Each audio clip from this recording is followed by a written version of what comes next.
Assalamualaikum warahmatullahi wabarakatuh. Kali ini kita akan membahas tentang overleaf. Jadi, kenapa kok kita mau menggunakan overleaf? Itu karena di sini adalah menggunakan latex sebetulnya, tapi latex yang online. Latex itu alternatif dari Microsoft Word, sama-sama word processingnya. Cuma menurut saya ini lebih menyenangkan karena tidak perlu yang namanya nge-layout, jadi melakukan layouting terhadap suatu dokumen itu tidak perlu. Ini yang menyenangkan. Cuma downside-nya, kekurangannya memang karena dia itu setengah program. Jadi bagi pengguna yang awam itu tidak terlalu mudah. Tapi it's fine karena kita ya ada kalau istilahnya itu berakit-rakit ke hulu, berenang-renang ke tepian ya. Jadi bersakit-sakit dahulu ngebuat overleaf-nya, nanti bersenang-senang kemudiannya itu saat kita nggak perlu nge-layout lagi. Berbeda dengan editor yang lain ya. Kalau yang ini menurut saya ini lebih cantik dari yang lain karena dia memang aturannya itu sudah pasti pas itu. Kalau misalkan kita pakai Microsoft Word atau Google Docs itu kan kita bisa ngatur sendiri atau misalkan antara spasi antar paragrafnya kita manipulasi jadi sekian di halaman ini, di halaman selanjutnya yang lebih gede kayak gitu itu bisa terjadi. Tapi kalau di sini tidak bisa. Jadi semua layoutannya itu harus sama karena ini istilahnya diprogramkan di situ. Oke, overview-nya apa untuk si latex ini? Jadi katanya sih ini adalah promosinya yang di latex. Jadi dia secara mudah dan cepat. Ya kalau terbiasa ngoding sih memang mudah gitu ya.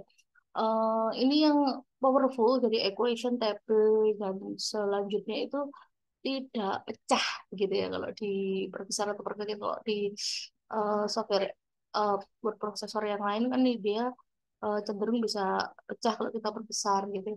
Nah ini enggak karena dia sudah di setting ukurannya segitu dan kita enggak perlu memperbesar atau memperkecilnya karena dia udah ngatur sendiri sesuai yang ada di situ. Terus kemudian eh, ini adalah layoutannya. Terus kemudian bisa sharing, yang jelas bisa berkolaborasi. Jadi ada kolaboratornya, bisa komen, terus kemudian bisa track change. Ini juga sebetulnya yang lainnya ada sih. Nah, ini yang track change itu cuma ada yang di premium, kalau yang free nggak ada. Instant access, yes. Ini jadi tidak perlu install, nggak perlu download. Cuma memang kekurangannya karena ini adalah versinya online. Jadi kalau misalkan Anda tidak punya jaringan internet, ya jangan pakai ini. Karena apa? Karena ini heavily relied on network. Jadi kalau nggak ada koneksi internet, ya nggak akan bisa. Terus kemudian ini ada template-templatenya, yes, banyak templatenya. Terus kemudian toolsnya nyambung juga di sini banyak. Terus kemudian ini adalah testimoni-testimoninya. Baik, kita cek harganya ya. Jadi harganya di sini kita bisa lihat di plan and pricing. Kita lihat template-nya, terus kemudian kita bisa lihat plan and pricing-nya. Kita bisa lihat juga untuk documentation-nya. Ini saya belajarnya hanya dari documentation yang di sini. Karena dia cukup jelas dan untuk asal Anda tahu apa yang Anda cari itu mudah cari di situ. Baik, template-templatenya banyak, saudara-saudara. Ini ada yang akan jurnal, buku, dan lain sebagainya. IEEE, ya IEEE Publisher IEEE atau Science Direct, ya Scopus itu dia juga sudah ada template-nya di sini. Jadi yang di pilihannya kalau misalkan kita tiap kali mau submit seminar atau conference atau yang namanya jurnal itu pasti ada dua template yaitu template LaTeX sama template Microsoft Word. Jadi ya pilih satu di antara dua ini. Nah, LaTeX itu editornya bisa digunakan menggunakan Overleaf ini. Bisa dicari misalkan IEEE Conference Official juga boleh yang nanti kita ajarkan gitu ya. Jadi ada banyak pilihannya. Jadi jurnal-jurnal yang ada di sini juga ada ya, misalkan jurnal apa aja yang ada di sini. Jadi ada speed jurnal, ada biofisik, ada macam-macam. Jadi sesuai dengan yang diinginkan. Ada banyak sekali kok template di sini. Terus yang ketiga tentang pricing. Jadi kalau free itu ada satu kolaborator. Jadi fiturnya sudah cukup lengkap, saudara. Jadi ada kolaboratornya satu, time outnya standar. Jadi ya cukup cepat, tapi nggak secepat yang kalau premium begitu ya. Projectnya, nah ini yang saya suka. Walaupun free, projectnya bisa banyak. Template-nya semuanya bisa diakses. Terus kemudian lateknya bisa real time dan seterusnya. Cuma memang eh, kalau misalkan mau pindah ke premium, mungkin bisa matur ke pembimbing TA gitu ya, atau pembimbing tesis atau pembimbing disertasi untuk langganan, terus kemudian dibagi untuk satu lab gitu ya. Harganya berapa sih? Harganya itu ada monthly, ada bulanan, terus kemudian ada yearly. Kalau monthly ini jadi per satu orang. Jadi satu orang itu bisa pembimbingnya, terus kemudian kolaboratornya adalah mahasiswa bimbingannya. Per bulan $21 per bulan.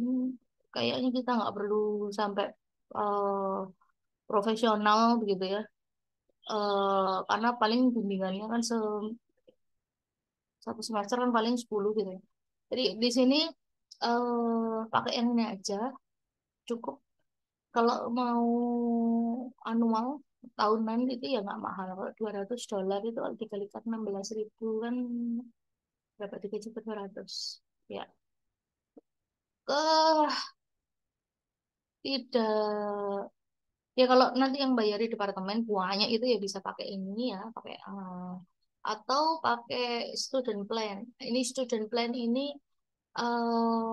bayarnya juga nggak mahal, jadi 89 US dollar gitu ya, 90 $90 ya, $90 kali 15.000 itu anggap 15.000 ya, 90 kali 15 itu kan ya nggak sampai 1.500.000. Worth it, menurut saya worth it. Karena apa? Karena kalau misalkan beli pun itu yang saya suka itu ada simbol paletnya, terus kemudian bisa integrasi dengan yang macam-macam. Nanti akan kita bahas untuk integrasinya. Terus yang terakhir di sini adalah dokumentasi. Dokumentasi ini di sini termasuk cukup lengkap. Jadi cara bacanya untuk di dokumentasi ini adalah langsung ke overleaf.com garis miring learn. Terus ini kamu mau cari apa wis ada. Jadi misalkan Anda mau cari bagaimana caranya sharing, bagaimana caranya menambahkan gambar, bagaimana caranya mengcopy gambar, mengcopy project bisa, bagaimana menggunakan bibliografi, ini sudah ada semua. Bagaimana caranya? Nah, ini khusus matematik ini di sini karena eh banyak pertanyaan tentang matematika, jadi bikin simbol-simbol, bikin rumus, function itu di sini. Ini banyak sekali dipakainya. Terus kemudian di sini ada yang mulai bagaimana sih tebel, miring. Nah, itu juga ada. Jadi ada cara hardware-nya gitu ya. Ada cara cepatnya. Jadi sebenarnya kita bisa langsung ngeblok dan underline tanpa harus coding. Kalau pengen coding nggak apa-apa. Setelah ini adalah rumus, di situ ada gambar dan tabel. Jadi ini disendirikan. Jadi bagaimana caranya menambahkan gambar, menambahkan tabel. Di sini positioning image dan tabel itu dia memposisikan misalkan kalau ada satu halaman 2 kolom, terus paragraf, sorry, gambarnya itu mau ditaruh satu yang menyebar jadi satu kolom ditaruh di atas sendiri tapi melebar begitu. Itu dia dia bisa diajari di sini. Jadi ada cara-caranya termasuk eh, bagaimana kalau misalkan gambar itu maunya ditaruh di pasti di sebelah kanan bawah gitu. Nah, itu sudah ada ininya, ada panduannya. Oke, ini ada reference and citation, jadi bisa pakai BibTeX. Ini juga menyenangkan juga. Ini adalah language. Oke, dokumen strukturnya, jadi bisa membuat table of content, cross-referencing, jadi cukup lengkap menurut saya. Formatting ada line page, page numbering, dan seterusnya. Ada nanyakan ukuran fontnya, terus kemudian kalau mau ini banyak sekali. Ya, jadi kalau saya sih fokus ke penulisan ilmiah ya, penulisan ilmiah menggunakan overleaf. Jadi saya mungkin nggak bahas yang sampai yang namanya table of content, tapi udah cukup sampai nambahkan gambar, tabel, fungsi dan sitasi, fungsi atau rumus dan sitasi. Itu ya. Jadi nanti kita have fun, kita belajar tentang overleaf. Thank you. Wassalamualaikum warahmatullahi wabarakatuh.